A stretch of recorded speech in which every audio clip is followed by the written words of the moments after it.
28% des millennials sont célibataires et 46% de la Gen Z. Ça paraît peut-être pas énorme, mais en vrai, c'est historique. Et si tu es dans ce cas-là, je pense avoir identifié le pourquoi du comment. Premièrement, il y a les groupes d'appartenance. Si tu appartiens au groupe féministe, tu vas te sentir appartenir à un groupe qui va, entre guillemets, booster ton ego, dans le sens où il va te faire comprendre que ta souffrance est supérieure à celle des autres. C'est un peu l'effet pervers d'un groupe. Du coup, en tant que féministe qui souffre plus que les hommes, tu vas attendre d'un homme qui déplace des montagnes pour faire un pas vers toi avant que tu lui montres un signe d'intérêt en retour. Mais dans ce cas-là, tu seras dans quelque chose d'assez irréel, où tu vas attendre une perfection qui n'existe pas.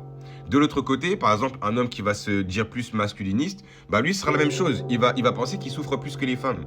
Donc il va se dire, moi, il faut qu'elle soit absolument parfaite, il faut qu'elle fasse ci, il faut qu'elle fasse ça, il faut qu'elle fasse ça. Du coup, en fait, qui fait le premier pas? Le problème, c'est quand l'appartenance à un groupe fortifie ton ego et ton individualisme et te fait oublier que faire un pas vers l'autre, c'est faire un pas en dehors de sa zone de confort. Le deuxième point, c'est que on se sent tellement fragilisé par cette société que chacun à sa manière, qu'en fait, on n'ose plus prendre de risques. On veut être sûr à 100% avant d'y aller.